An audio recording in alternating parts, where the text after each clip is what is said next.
So, I posted on Facebook, somebody asked a question about progress monitoring with iPads, and I put a very brief description on what I do for my progress monitoring, and then people wanted to know my process. And so I was like, okay, I will film a quick tutorial and then I will post it and I will share the link with everyone. And so this is what that is. I'm going to give myself, this video is probably going to take between 30 minutes and an hour to do. And so hold tight. I gotta get this logged in. I don't know what's going on here. Get rid of that. Okay. So first off, let me briefly describe, and I am in no means teacher summertime, and my summer times are Fridays, Saturdays, and Sundays. And I have this week off. I'm doing summer school, so I'm not going to show myself because I look cruddy, completely cruddy. But so as a brief discussion of what my progress monitoring looks like in special ed is I have people who my aides help me out a bunch. I use Google Forms, and each Google form is linked to a QR code. And so my aides just use their phones. They just scan their phones, the QR code with their phones. It pulls up the Google form. They answer the questions on the Google form, and then that will automatically put it into like a spreadsheet for me and everything. On top of that, I have a Google extension called Form Publisher that is linked to the Google form, that as soon as the aides hit submit, then it will send an email to the parents, and it looks like a beautifully written email telling them about their progress for that week. I do progress monitoring personally every Friday. So every Friday we progress monitor our students. That's for most schools that is overkill, but that's just what works best for me. And I can go through the data every week because I have students who will quickly start plateauing, and if I'm not keeping track of their data on a weekly basis and really adjusting their individualized instruction according to the data that is provided every single week and really letting me know what to focus on, then they plateau and they don't get anywhere. And so it's what works best for me. So this is what we're going to do. So we're going to start by creating a Google form. So you'll just go to your Google Drive and you'll create a Google form. I'm going to bring that over to the screen that I'm actually recording on. And this is going to be the meat and potatoes of your thing. Now, and I hope everything I say makes sense. If you guys have questions, you guys can type the questions on this YouTube video, and I will happily answer anything. If I need to make follow-up videos based on your questions, I will definitely do that. Okay, so you create the Google form. I'm going to use my son as my example student. So I'm going to do this as reading, or actually I'm going to create a generic. And I'm going to tell you why. Reading fluency. Okay. So this is a reading fluency progress monitoring. On my form descriptions, I always put the student's goals. So I will say, given an unread grade level text,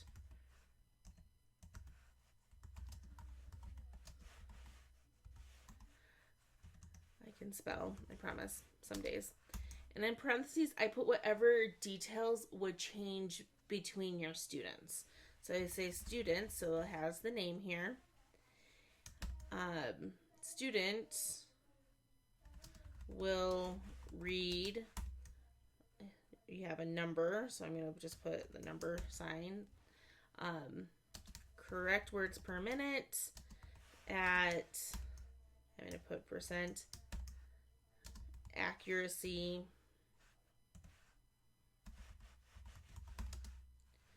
over however many trials. I usually say 3 consecutive trials.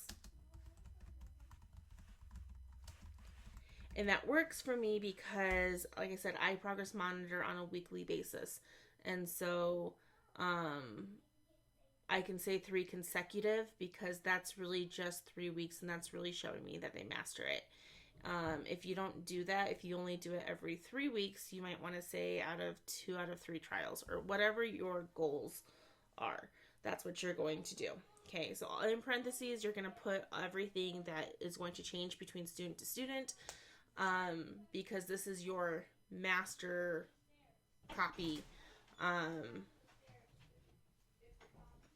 This is your master copy of a Google form for your progress monitoring. So then I go to the first question. Yeah, vacuum the stairs. You're going to have to empty the vacuum cleaner. Mommy. Quickly. Out. Go. Close the door, please, before cats get in here. Close the door, please, before animals get in here. Sorry, I'm recording with all of my children at home. So my first question is going to be, since this is a generic thing that I am making so that I can use it for all of my students, I will first put in the date. I want to know what date I did that progress monitoring. When you do that, it's going to auto change this type of question into the date. And I always put that is required. You have to put in the date. Then I'm going to add a question. After the date, I want to know what level of text. So text level. I'm going to have multiple choice and primer, however you guys do it, for your things. So first, second, and you just keep going until you're done. Our school goes up to 6th grade. So 3rd, 4th, 5th, 6th. Something else that we do at our school, and we're the only school in our district that does this because the teacher and I wanted to do this, and we're blessed that we have the leniency that we get to choose how we divide our caseload. We're not assigned a caseload. We get to choose how we divide it up. You have alternating years, and you switch every year what grade you have, and that makes it so that you can take in the kindergartners coming in the same year that your 6th graders are leaving. And so you keep your students from the time they enter elementary school to the time that they leave elementary school. So you have essentially 7 years to, or less, depending on when they enter and have an IEP, to build that rapport with the student, with the parents, and they never change case managers in elementary school. So that's how we do it, and so that I make sure that all of my things are adaptable for every grade level, because within the course, every other year I'm changing grade levels on what I teach, and so I teach every single grade level. So that's something we do. So our next question, like I said, was text level. That is required, so I do that. I put then for reading fluency, I want all the data. So I want to know how many words they tried to read. So words attempted. And this is just a short answer. They're going to put in the words that they attempted to read. The next question that I have is number of errors.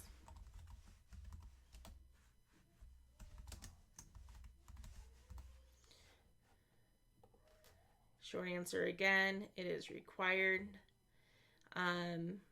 Then this goes to, then I want to know the accuracy. of their reading. Short answer again, it's required. And then the last thing is their correct words per minute. So correct words per minute. And again, short answer and accuracy. And that's it for this one. Okay. So from here, what you would do for each of your students is this is your master copy. So I recommend having a folder in your drive, and I will show you my drive for my school. I'll bring it over here really quick. So I have Google Forms, and if you guys are interested in these, I have a TPT store. There's only like one item on there, and it's like the free item that you have to post for your original thing, and I just haven't gotten around to creating anything else. But I can try to figure out, I know that people can share their Google Forms and stuff a certain way.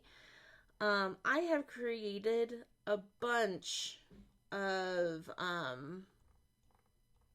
Google Forms. Now, granted, some of these Google Forms are based on how I do my progress monitoring.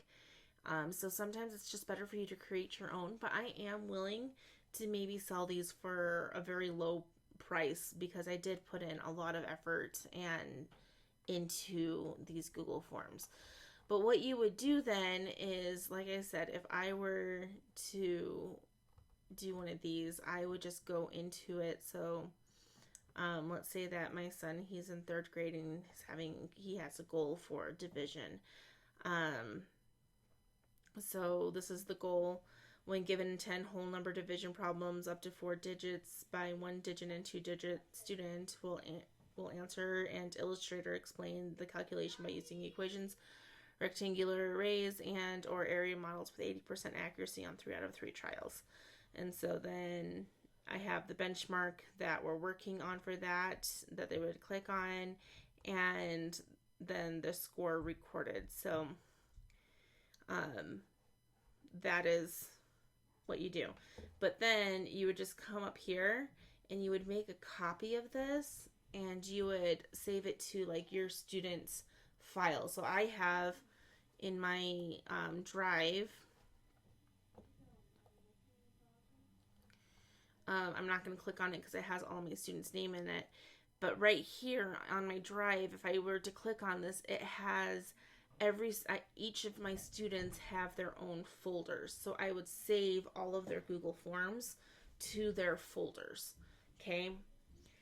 So then after I create the form, after I've made a copy, so let's make a copy of this one, and we're going to call it, we'll just name it after my son. So Shane Glassett. I'm just going to save it to my drive. I'm not going to put on anything because I'm going to delete it. So I'm just going to make a copy of this. So now I can personally go in here and I can put his name here.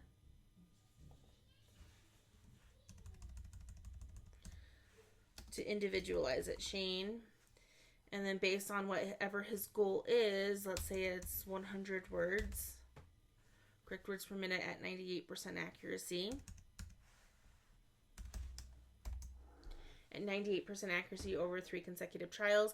I could even, if you wanted to, since I know he's going into 4th grade, I could put an unread 4th grade. So if you really wanted to like get specific with this, you can definitely do that. So now he has his own copy. From here, what I do is I create a QR code. I use Flow Code to do this. I pay every month to have an account with Flow Code. I know that there are free places to do QR codes. I can even look one up real quick. Give me a second here. Free QR code generator.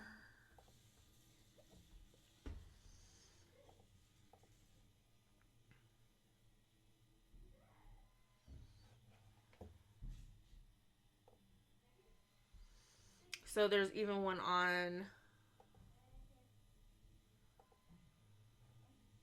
I might not be able to, I had to download a few things.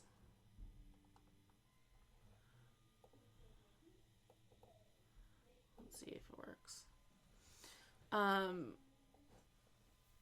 So it looks like Google has its own QR code generator, and so you can do that. That's free.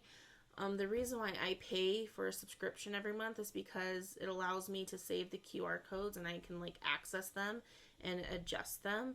So it's not creating I don't create new QR codes every single year because sometimes the goals even, so they might pass it at one grade level, but they might need to now move it to a new grade level. So, um,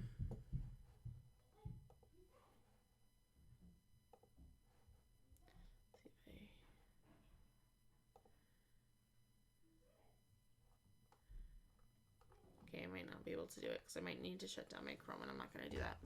So, I can go in and just adjust, the codes kind of a thing. And I have each of it saved with, their initials and what their goal is and stuff on Flowcode.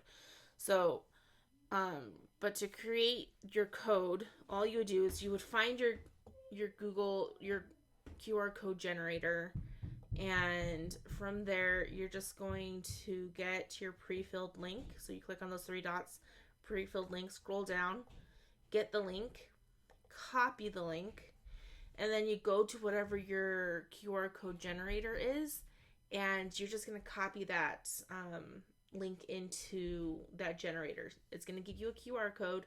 You're going to save that QR code.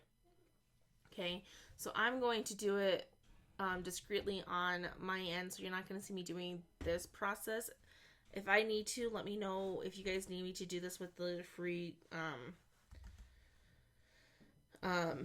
Google Chrome one. I just need to, like I said, I need to keep my students' privacy, so I can't show you with this. So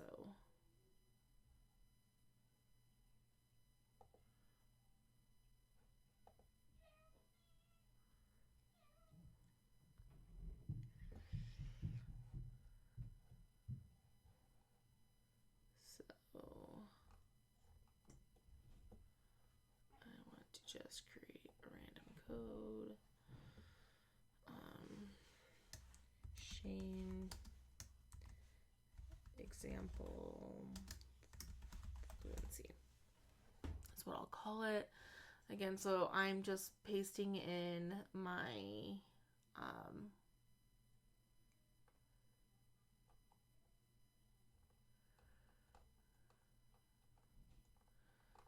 they changed the way this looks.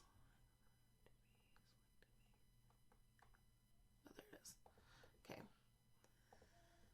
And I do this all at the beginning of the school year, so I literally have not been on Flowcode for like an entire school year because I do all of this before I start school. So I'm going to create and download this code that I just created. Allow for that to happen. Okay, so it's downloaded. Okay, so I now have my QR code. So that's the next part. So we've created our Google form. Now I've created a QR code. And so the next thing I'm going to do is I'm actually going to create, I do this in just Google Slides. So just go to my drive and we're going to create a Google slide. And I'm going to call this Shane Glassett QR codes. So from here, all you do, and I'm just going to put Shane's name on top, Shane Glassett. Depending on how many goals you have is how much you're going to be doing on this page. So,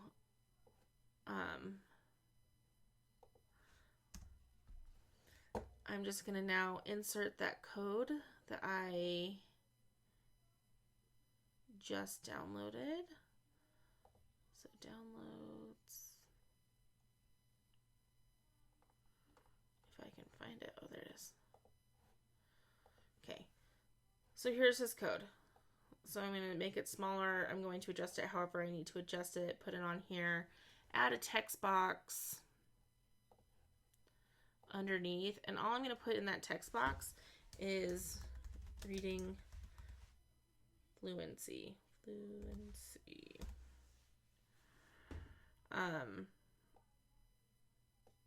And then you arrange it. You make it look however you want it to look. After I'm done with that, I will print out this sheet. And every single one of my students last year, for actually the last 2 years, they've had a progress monitoring folder. So in their folder, laminated so this didn't get destroyed throughout the school year, I laminated all these sheets. These sheets were in those folders. So people were asking, how do I protect the privacy and confidentiality? Well, each student has their own set of codes.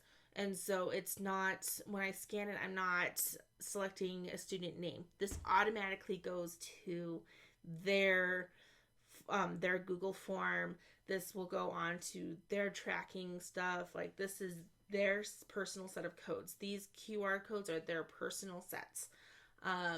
It's not intertwined with anyone else. And in this folder, I have data sheets that I actually do track on paper. But with that, like if it's fluency, I'll put the text level and just very basic information, the passage level that they read, and what one it was, so that I don't repeat, because I have almost 20 students on my caseload. I'm not going to remember what passage everyone's on. So I need to make sure that I keep track of that. It also has, stuff that I can like put small data marks on there for the students to more see. So I track their accuracy and their correct words per minute on a paper chart, but that's not for parents to see or anything like that. And I actually allow my students to do that graphing so that they can see their progress. And so we can have conversations when they do progress monitoring on how we can improve. We can talk about how far they've come. We could talk about maybe the mistakes that they made on this passage and maybe why it took a little bit of a dip. So it opens up that conversation for that student. If they have math goals, all of my math progress monitoring sheets are within that folder. So all I have to do is pull it out, give it to them. So I'm not searching every week for all the progress monitoring things that I need. Everything that the students need is in that folder. And the students know the folder has their name on it. It resides within all my students have a bin that they keep all of their supplies from when they're in my room in that bin. And so on Fridays, they know to go grab their bins. They pull out their progress monitoring folders and they give it to either me or the para that's doing the progress monitoring. And that para will do one child at a time. They'll pull out the QR code sheet. They'll scan the code. They'll put it in right then and there so it doesn't get backed up. Okay. Now, like I said, the best part about this is the fact that, let me see.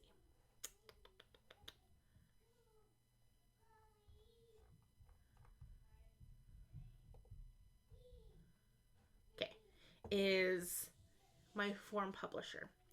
This does cost money. It costs about $80, I think, for a year. Unless you can get your school district to pay for it, and then it would be way cheaper if they can do it for the whole district, because it's so beneficial. It is so beneficial.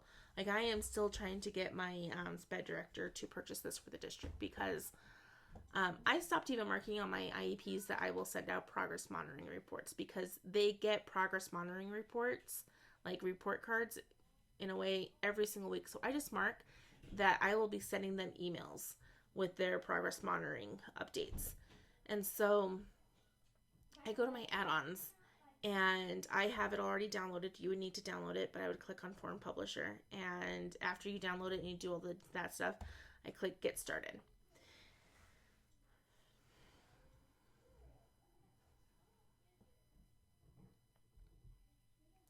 So we're going to wait for it to load up. And like I said, this is the cream of the crop of it. Now, you have two options here. I'm going to kind of go through them.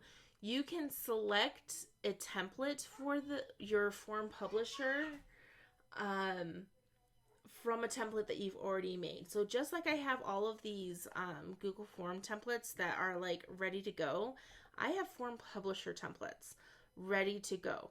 So all I would need to do is go in, and again, you have to save. So for example, the fluency one, let me see if I can find it. Like I said, I have a bunch of them. There's a couple different reading comprehensions. Here's my reading fluency one. So I would go here, I would make a copy of this and put it in that student's file. I would do that right before I do the form publisher, because then I can just select that template. But in here, anything in these double brackets is going to be auto-filled. And so this parents get this email, and it looks like an email that I took time to actually type out and stuff like that. And it's not given just with the raw data. Um, it gives them a lot of different information. And so I say today, the date your student was testing on reading fluency. Your student read a passage at, and it'll insert the passage level that they did. They attempted to read, and then it says how many words they attempted to read. Words. While reading, your student made, it tells them the number of errors they made. That gave them an accuracy rating of, and it tells them, and I add the word percent, and I ask my paras not to put the percent sign in with their answer, because that makes it so that when I try to go to graph things through the Excel, it doesn't do it. Or not the Excel, the Google Sheets. So they just put numbers. So in a blank percent. With all this information, it was determined that your student read, and it puts in the correct numbers words per minute. And so they'll just put the number, correct words per minute. If you have any questions, feel free to contact me. And I put my own email here. Then I put my name, and I put the school that I'm at. And so again, if you use the Google Forms that I've already created, I can also sell, if you guys are interested, these form publisher templates, because they already match. And I'm pretty sure I have a Google form template to match up with every the form publisher template to match up with the Google Forms. There might be some that are a little off, but I'm going to show you guys how to create your own. Okay, so from here, like I said, after you create your own template, and I'm going to show you how to do that, you can just copy it over and just use. So I'm going to use, I said, create one for me and use Google Docs. So it's creating a template for me. And we're going to look over what it looks like.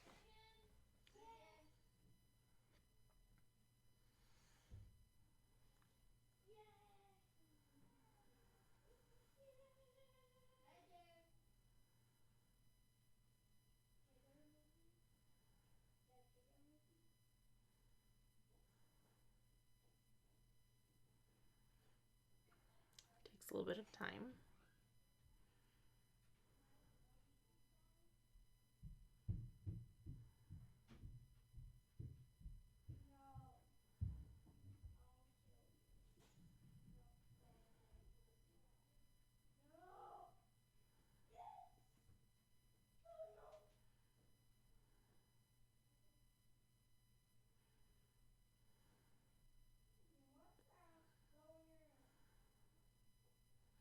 So now it says try your form.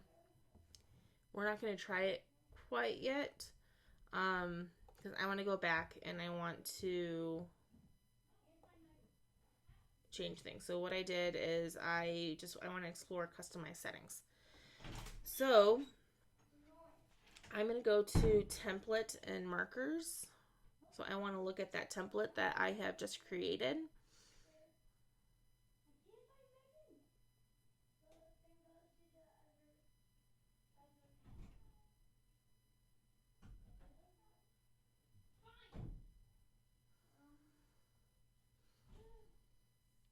And I'm going to click edit the template because what you saw that I created looked like a very beautiful email.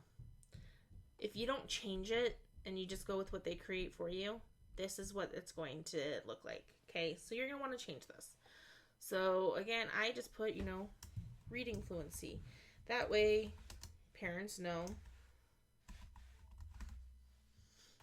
exactly what this is. I'm going to change it to black because I want it to not have fancy colors. I get rid of this whole thing right here. So it's going to be deleted. Delete.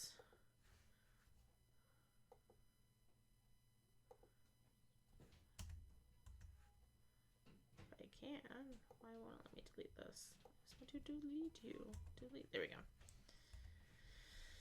And then I go down and I start typing what I actually want it to look. So I say today, comma, and then I just copy and paste what is given to me down here. So copy, paste. I now have that, so I'm going to delete this line. Okay, the date.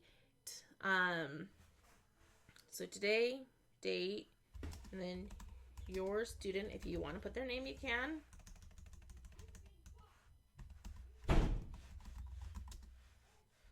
Was tested in the area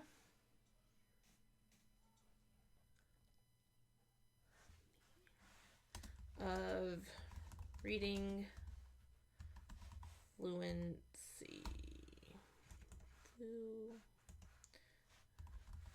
Like I said, it's summer and I am a horrible speller to begin with. In the area of reading fluency, your student attempted to read, and then, should probably actually do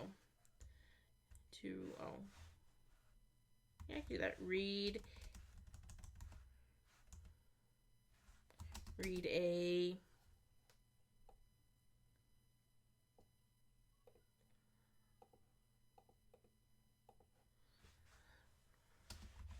text and read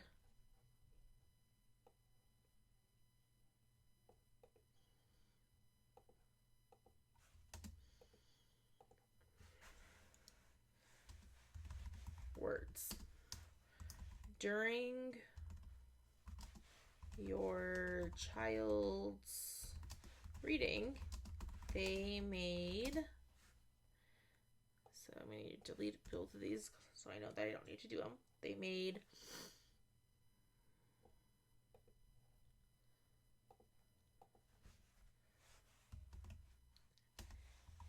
errors, giving them an accuracy of 90%.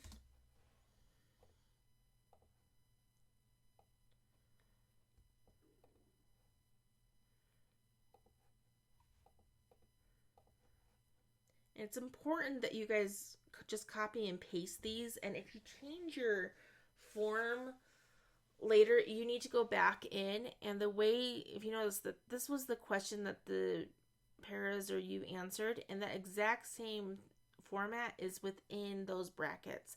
It has to be the exact same, otherwise it's not going to autofill.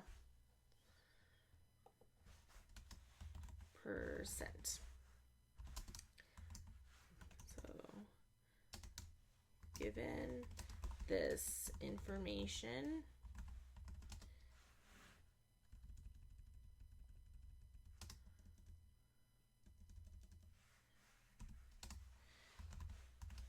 your child read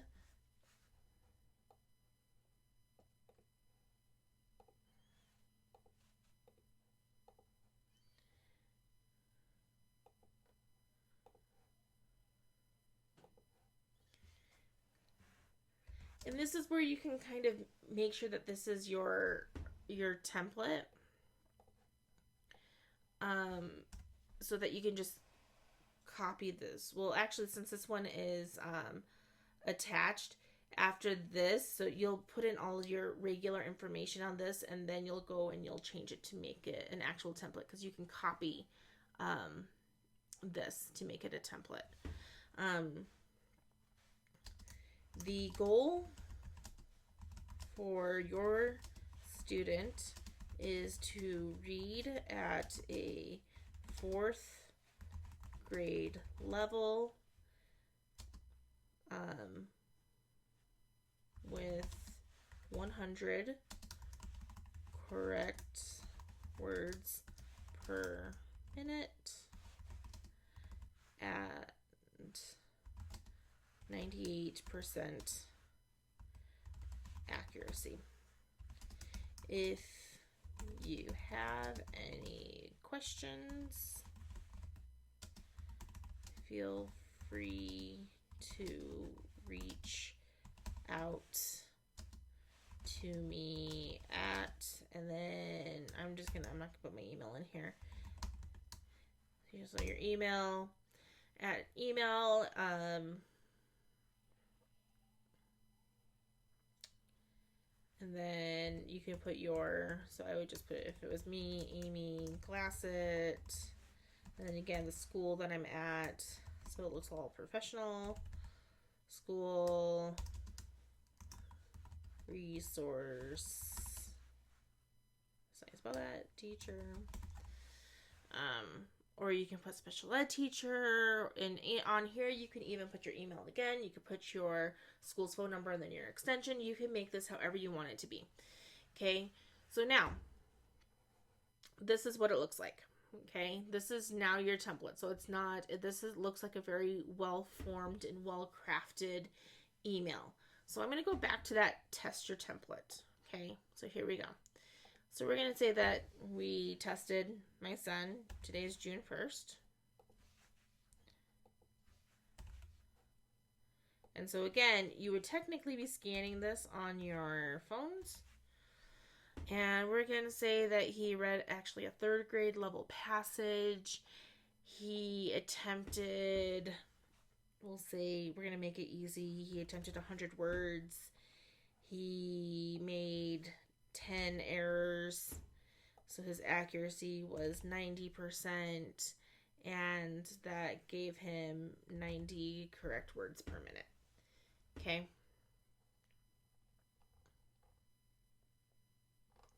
So actually, I'm not going to do this. I'm not going to submit it yet, but because I forgot I needed to do something else. Okay, so now I'm going to go back to this over here. So we were at template and markers.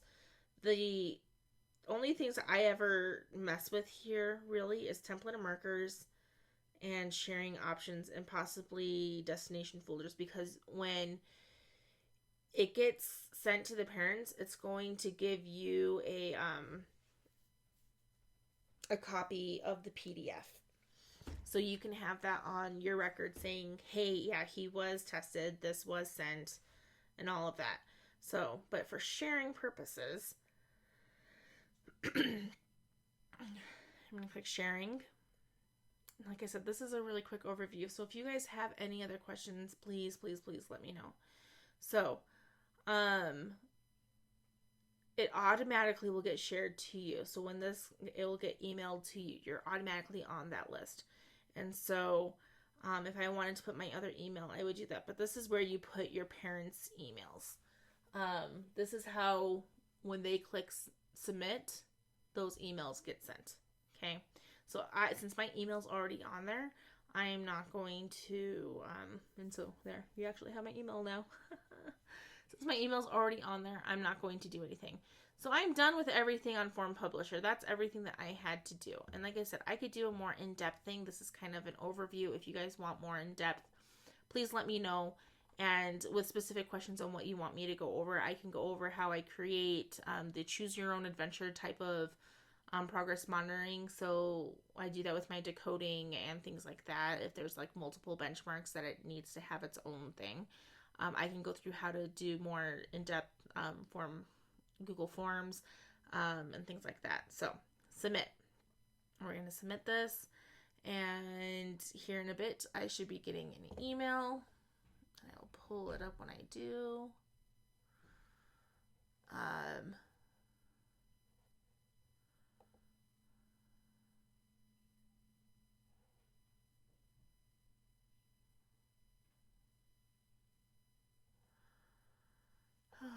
Sometimes it takes a minute.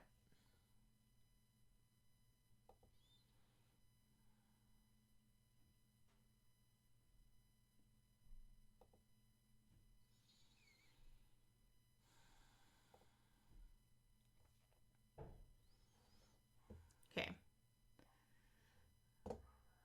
It's still not in my email yet. Like I said, I will get that taken care of. I'll let you know as soon as it's in there. But that's how I do it. That's how I create it. I have a response here. You can then link it to a Google Sheet so that you can keep tracking. You can create those um, graphs and those beautiful graphs that we all like to use. Here we go. Here is the email. This is what parents will get. So it's not in an actual email. What it is in a form.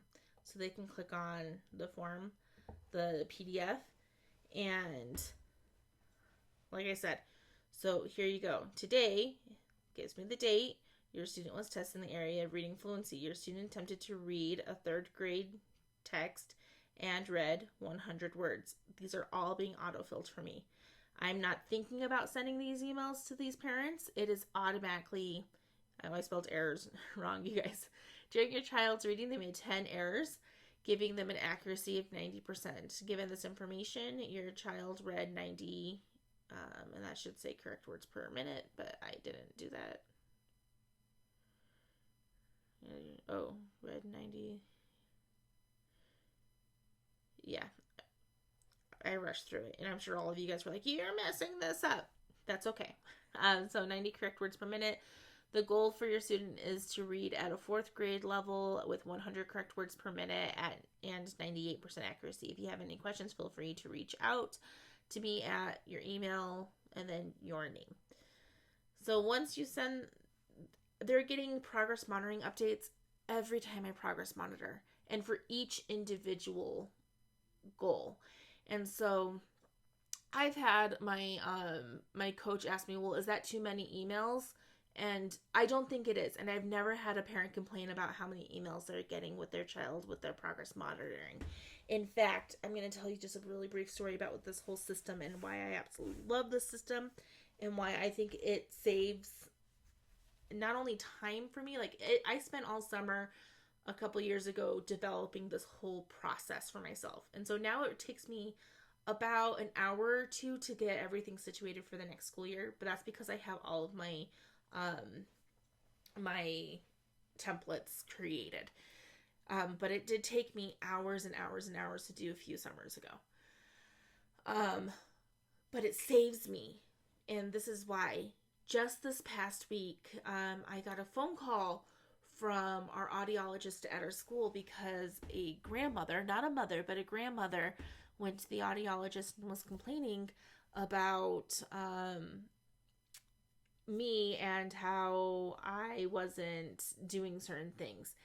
And the mother didn't know what to do. Mom used to be an SLP or speech person, and so mom thought she knew grandma. She does know more about the special ed side of things and stuff, and so she thought she was trying to help her daughter-in-law, and it just turned into this really big mess.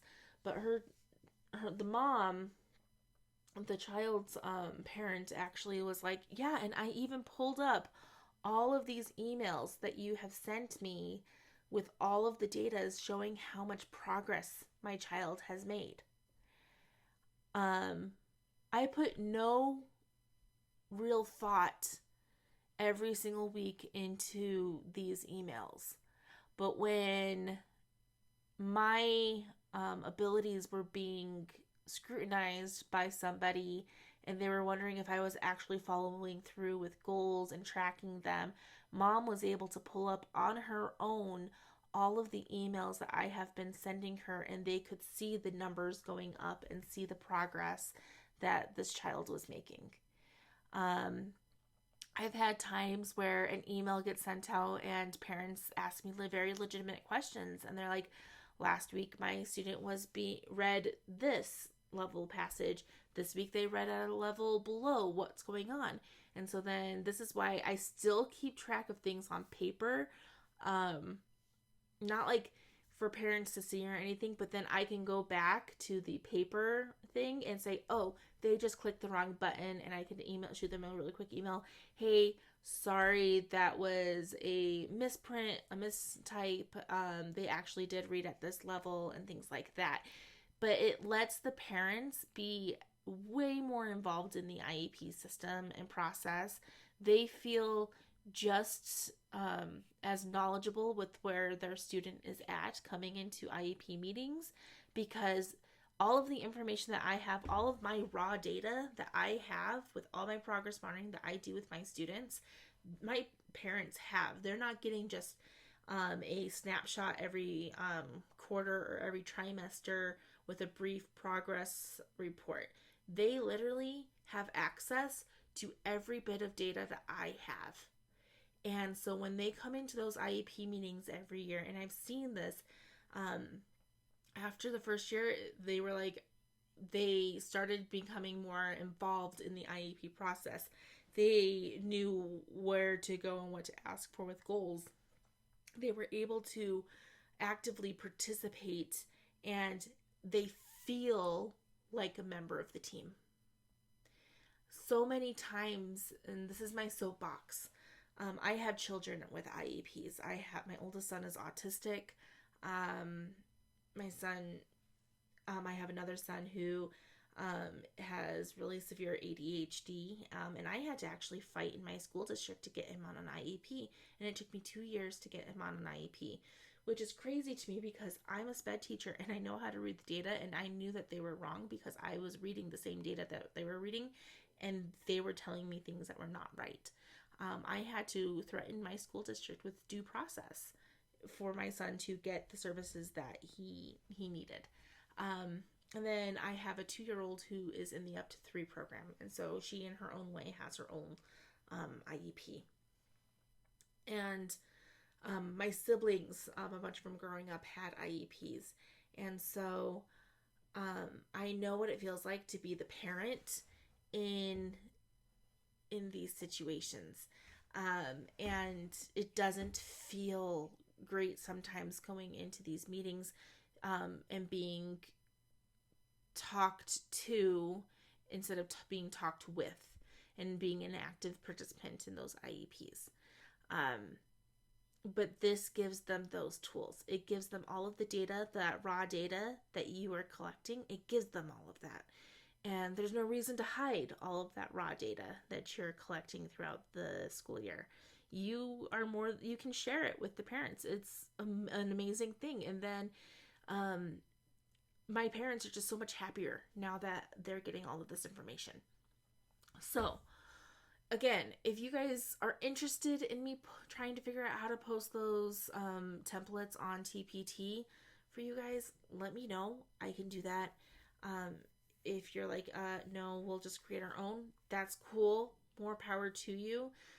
If you guys have any questions about this, please comment down below with any questions that you have, and that will kind of guide if I need to make follow-up videos. Again, this was a very quick overview because I need to go to the store and run a couple of errands. But I just felt like you guys, it's the beginning of the summer. You guys might want to start doing these things. Some of you guys might have extended days to actually be doing things, and this might be a good thing to be doing in those extended days. So again, reach out to me, ask questions. I am more than happy to answer them. And I look forward to talking with you guys and sharing what I know and what I use and everything. So I'll talk to you guys later. Bye.